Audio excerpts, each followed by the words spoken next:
The story. My roommate has been in the shower for more than 4 hours. I got home around 11 p.m. A late night at the office had turned into an even later night at the bar. I was about 4 drinks deep by this point, tired and just about ready to collapse as I stumbled through the front door. I dropped onto the couch, reached for my bag of joints, sparked one up, and opened YouTube on my laptop. I was half watching some luxury cruise tour video, barely keeping my eyes open, when I heard the front door creak open. I sat up just enough to see my roommate coming in. He hung his jacket in the closet, didn't say a word, and walked slowly to his room. All of this was pretty normal. I'd been living with him for about 3 months, and by now I knew most of his habits. The guy was quiet, almost too quiet. He rarely spoke unless spoken to, which honestly worked for me. He was tidy, kept his space clean, never caused any drama. In short, I had no complaints. So I went back to watching YouTube. About 5 minutes later, I heard the sound of his shower turning on. Again, nothing unusual. At this point, I was watching bare-knuckle boxing highlights with my eyes half closed, on the verge of passing out. I don't remember much after that, just waking up in complete darkness. My head throbbed, and my throat was dry as hell. I sat up slowly, waiting for the fog in my brain to clear. Once it did, I reached for my phone and checked the time. It was around 3:30 a.m. I was starving, so I got up and headed for the kitchen. But as soon as I moved, I noticed something strange. There was this faint sound in the background, steady and constant. It took me a few seconds to really register what it was. The shower. It was still running. Suddenly, the events of the night started playing back in my head. Drinking at the bar, catching the Uber home, sitting on the couch, watching YouTube, and my roommate coming home. His shower turning on. I stood there for a second, trying to make sense of it. Did he forget to turn it off before going to bed? No way, I thought. He's not the kind of guy to forget something like that. Maybe he slipped and fell? The thought made my stomach drop, and I rushed over to his room. When I got there, I found the bathroom door locked. I started banging on it. "Hey man, you alright?"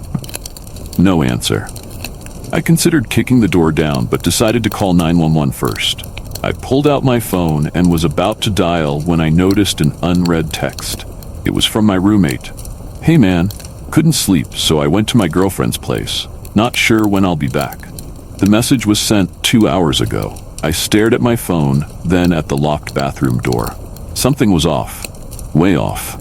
First of all, my roommate never texts me unless it's something urgent, and he certainly wouldn't bother to let me know he was heading out. Secondly, I was 100% sure the guy didn't have a girlfriend. He'd been single for a while now, and I would have known if something changed. So, who the hell was in the shower? I tried calling him, but it went straight to voicemail. I sent a couple of texts but got no response. My head was spinning at this point, so I walked over to his desk. His wallet and keys were still sitting there, next to his laptop. My gut clenched. Something wasn't right. I walked back to the living room, flipped the lights on, and started pacing, trying to think straight. But the sound of the running shower, this soft, continuous noise, was starting to mess with my head. After a few minutes, I heard a buzzing sound coming from the kitchen counter. I walked over and saw that it was a phone, vibrating on the surface. My roommate's phone. That was when panic really set in. I grabbed my keys and bolted out of the apartment. I ran down the hallway, took the stairs 2 at a time, and didn't stop until I was standing in the lobby. Even then, I didn't feel safe. The place felt too close, too small. So I headed across the street to the McDonald's, needing to put more distance between me and whatever was happening up there. I sat down inside, the quiet atmosphere doing nothing to calm me. There were only a few people around, mostly night owls or people finishing their shifts, but I couldn't shake the feeling of suffocation. I thought about calling the cops again, but something stopped me. Nerves, maybe. I walked back outside, into the empty streets, the cool night air doing little to settle my racing thoughts. Almost immediately, a strange sensation crept over me, like I was being watched. Instinctively, I looked up at my apartment building, and there, standing on my balcony, was a figure. I froze. It was tall, too tall to be my roommate. Its posture was unnervingly straight, almost mannequin-like. but there was just enough movement, just a slight swaying to make it clear that it was alive, or something close to it. My breath caught in my throat. I couldn't make out any details, none at all. Its form was shrouded in darkness, like it was made of shadow itself. No eyes, no face, no clothes, just this towering, formless shape. And despite the distance, I knew with absolute certainty that it was watching me. Everything in my body screamed at me to run, to get as far away from that thing as possible. But another part of me, some deep, primal instinct, warned that if I moved, if I dared to bolt, it would follow me. Instead, I turned and walked back into the McDonald's, locking myself in the bathroom. My hands were shaking as I finally dialed 911. I told the operator that someone had broken into my apartment, but that I'd gotten out before they noticed. It was the closest version of the truth I could tell without sounding completely insane. They said they'd send someone over and told me to stay where I was. I hung up, trying to steady my breathing. After a few minutes, I left the bathroom and sat down at a table, waiting for the flashing red and blue lights to appear outside. When I finally saw the police cars pulling up, I rushed out to meet them. I glanced up at the balcony, but the figure was gone. The sliding door to the living room, however, was open. The officers started asking me all the usual questions. Did I know the intruder? Was he armed? What were his intentions? I didn't have any answers. I didn't know what I had seen, but I kept urging them to go upstairs and check it out. I must have sounded desperate because they finally agreed. I stood outside, waiting for them to come back down. Minutes passed. Then, suddenly, a single gunshot echoed through the building. My heart sank. More time passed. No one came down. I began to hear more sirens approaching. Soon, 4 more police cars pulled up, and chaos ensued. Officers shouted into their radios. More questions were thrown at me, but my mind was blank. I couldn't process any of it. I don't remember much of what happened next.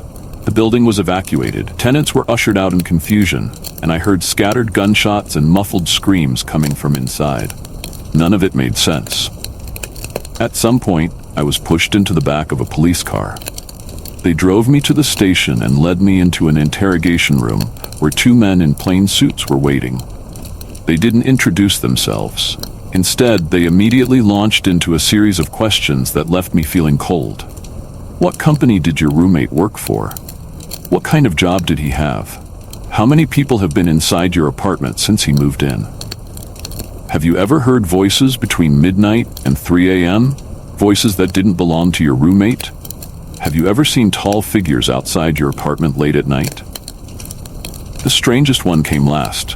Have you ever woken up to someone standing at the foot of your bed, only for them to disappear moments later? Do you remember any details about them? As they kept pressing me, memories I had tried to ignore started bubbling up. I had heard voices in the apartment at night, low, unintelligible murmurs coming from my roommate's room. And there was that one time when I'd gone to the bathroom in the middle of the night, too tired to turn the lights on. I could have sworn I saw someone, impossibly tall, sitting on the toilet. But when I flicked the light switch, the room was empty. After answering their questions as best I could, the 2 men made some quick notes, stood up, and left without saying much. A cop came in a few minutes later, told me I couldn't go back to the apartment, and that they'd be setting me up in a nearby hotel for now. I asked him what they had found, what had happened up there. He just stared at me for a long time before finally shaking his head. I don't know, he said quietly. I really don't know. I didn't push for more. Now it's the next day, and I'm sitting in this hotel room, exhausted but unable to sleep. I keep searching the news, but all I can find are vague articles claiming there was a fire at the apartment. A fire. I know that's not what happened, but I also know I'll probably never find out what really did. The story. There's only 5 of us on this camping trip. We keep counting 6. We had just finished setting up our tents when flashes of red streaked across the sky. They were faint but noticeable, like someone was waving a flare from way up in the clouds. It was the kind of weird occurrence that could make you question reality for a second, but instead, we just laughed and made UFO jokes, not thinking much of it. After all, we were on our high school graduation camping trip, and we were all feeling pretty good. There were 5 of us, and we'd been friends since middle school. So this trip was our way of celebrating before going our separate ways for college and whatever came next.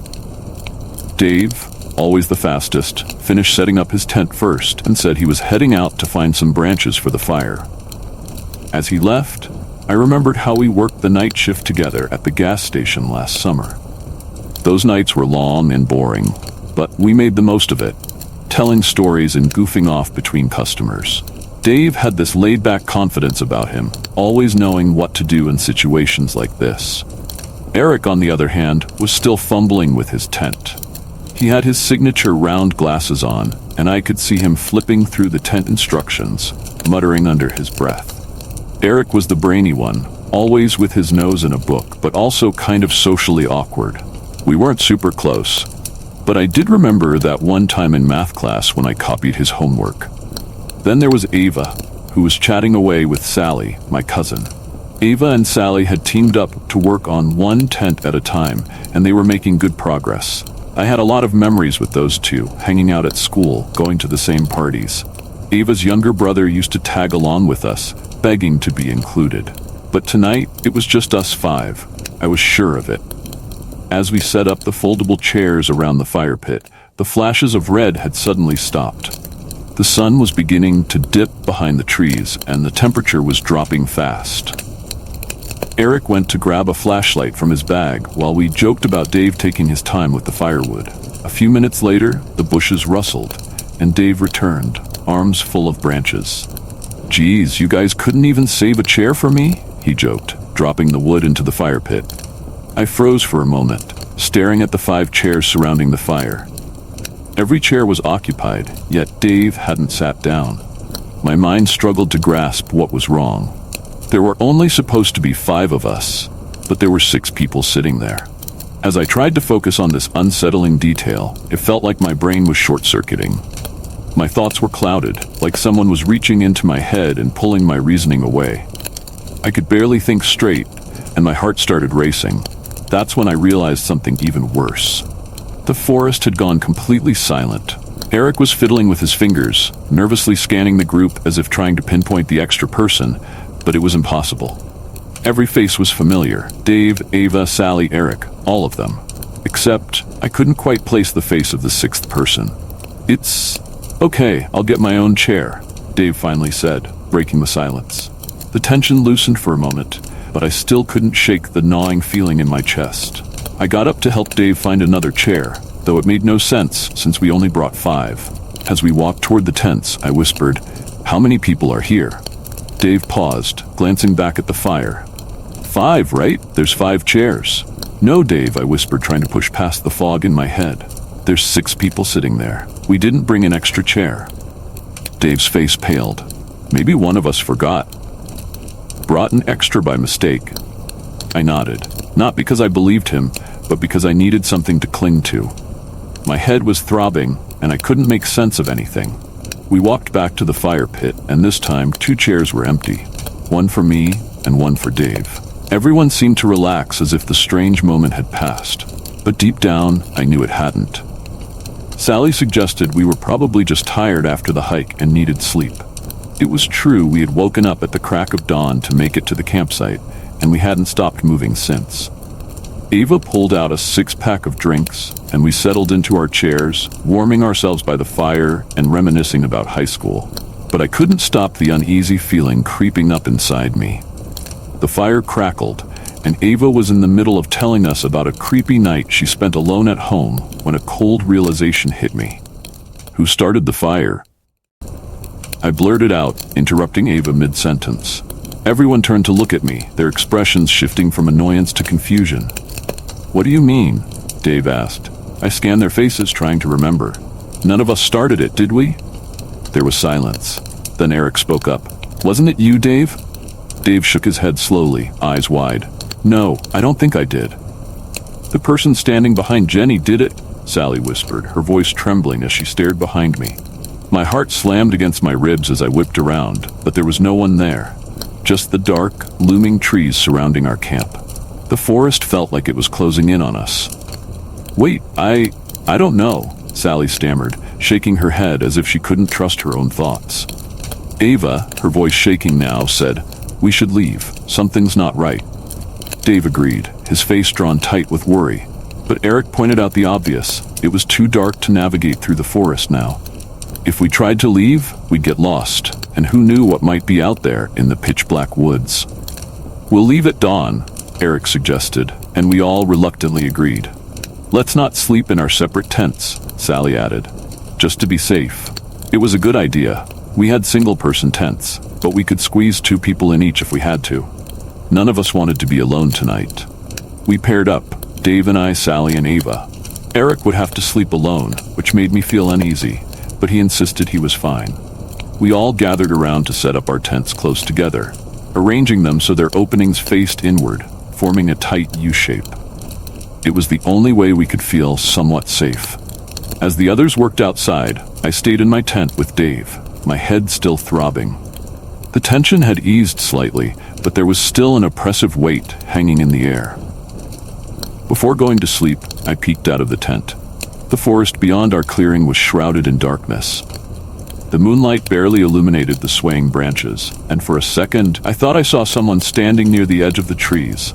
My heart raced, but when I blinked, they were gone. I woke up to the sound of Ava's scream. It was sharp, piercing through the silence of the night. Dave and I scrambled out of the tent to find Sally and Ava standing outside Eric's tent, horror written across their faces. "What's going on?" I asked, breathless. They didn't respond. Dave pushed past them and unzipped Eric's tent. Eric was there, still in his sleeping bag, but something was horribly wrong. His body had been twisted, contorted unnaturally, and his face was frozen in agony. Blood soaked through the fabric of the sleeping bag. I couldn't look. I turned away, my stomach churning. "We need to get out of here," Dave shouted, grabbing his flashlight. "Now." Without hesitation, we bolted. The 5 of us ran down the trail, barely able to see in the weak beam of Dave's flashlight. The forest was a blur of darkness and shadows, branches snagging at our clothes as we ran. Ava stumbled and fell, twisting her ankle. Sally tried to help her up, but before any of us could react, someone dragged her into the woods.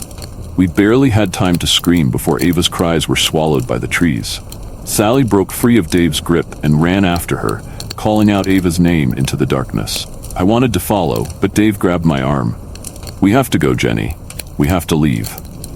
I hesitated, my heart breaking, but I knew he was right. We had to keep moving. We couldn't save them. Not now. The 2 of us ran, my legs burning, lungs screaming for air. At some point I realized there were 3 of us running. I glanced at Dave, panic rising in my chest. "Who's behind us?" Dave turned to look, his face twisting in fear. Then, without warning, he shoved me forward and turned to confront whoever was following us. I didn't see what happened next. I just kept running, blinded by fear. I don't know how long I ran, but eventually, I broke through the edge of the forest and stumbled into the parking lot. My car was still there. My hands shook as I fumbled with the keys, starting the engine and speeding away down the highway. I'm typing this now at a rest stop. My phone finally got service again, and I called 911.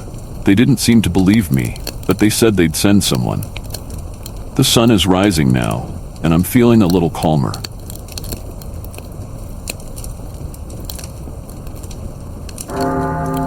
The story. I thought my boyfriend was the love of my life, until I discovered he was drugging me at night.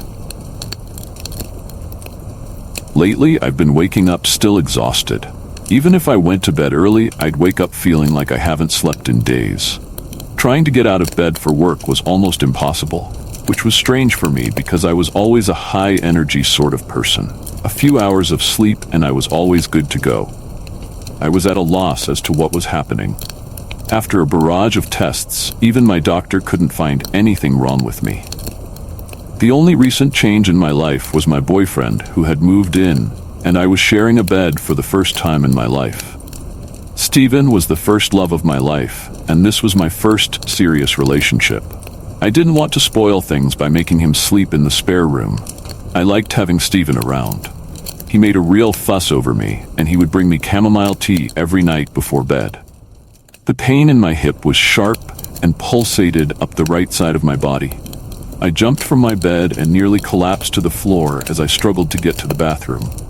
"Stephen, can you get in here?" I cried. A big dark bruise covered my hip, as if I was assaulted in my sleep with a metal bar. "What's wrong?" Stephen said as he came rushing into the bathroom. "Did I fall out of bed or something?" Stephen had a weird expression on his face. I could swear he looked guilty about something. Probably, I don't know. His response was dismissive, which sent my brain spiraling with all sorts of thoughts. "This is not normal, Stephen. I think there's something wrong with me." "You should probably see a doctor then," he coldly said before quickly leaving the bathroom. My doctor was still at a loss and suggested I should see someone who could rule out anything nefarious. Stephen was still dismissive of me as we drove to the hospital. "I'm sure it's nothing. You're probably just stressed from work." People don't wake up with bruises over stress, I angrily thought to myself. The doctor at the hospital took my blood and did all sorts of tests on me, including a stress test. I should have been happy when the tests came back clear, but it only made me feel like I was losing my mind. Something was definitely wrong with me. "I would prescribe you sedatives, but your blood work shows you are already on nitrazepam," explained the doctor. I was dumbstruck and wasn't sure what the doctor was talking about. I have never taken so much as a painkiller in my life. The doctor's face looked how I felt. He took out his charts and looked over them again. "No, you definitely tested positive for nitrazepam, which is a powerful sedative." Later that evening, as I sat in bed, a million different thoughts ran through my head. How was that even possible? I thought to myself. As I sat there, Stephen walked in with my chamomile tea, and just as I was about to put it to my lips, I was struck by the most unnerving thought. The realization that my boyfriend was drugging me hit me like a ton of bricks and filled me with a dread I had never felt before. I emptied the contents of the cup down the sink in the bathroom before jumping back into bed. "Was it hot enough for you?" asked Stephen as he jumped into bed beside me. "Perfect as always." I felt as if I was lying beside a complete stranger. Had I ever really known him, I thought to myself as I lay there terrified he was doing unimaginable things to me while I slept. I must have drifted off at some stage, because when I woke up the room was a mess and Stephen was nowhere to be seen. My body ached all over, and it felt like I was in a fight. What the hell was he doing to me in my sleep? I thought. I had made the decision to go to the police, but I needed evidence, or it was just my word against his. I had purchased a hidden camera and set it up in the bedroom, pointing it towards the bed. I woke up exhausted as usual, which unfortunately meant you had done something to me while I slept, but I had it on camera. I opened my laptop to check the footage. For the first couple of hours of sleep, nothing happened. For a moment, I had hoped I was imagining everything, until I watched myself jolt from the bed. At first, I couldn't believe what I was doing. It felt like I was watching a horror movie as I watched myself crawl up the bedroom wall like some possessed demon. I continued to crawl up the wall onto the ceiling, looking down over Stephen like I was ready to pounce on him. Stephen woke, and it was strange watching him because it was like he was prepared for what was happening and didn't seem fazed by it. He took a stick out from under the bed as I pounced from the ceiling above, and he spent the next hour fighting me off. I watched as he subdued me on the bed before pulling out handcuffs and cuffing me to the bed. I looked at the marks on my wrists, which made sense now. As soon as Stephen came home from work, I ran and threw my arms around him. "Why didn't you tell me what you were going through every night?" Stephen shrugged his shoulders. "I thought you knew. And usually the drugs I was giving you made things a little easier. Why are you even still with me? My last girlfriend was a jealous psychopath. You're a walk in the park compared to her."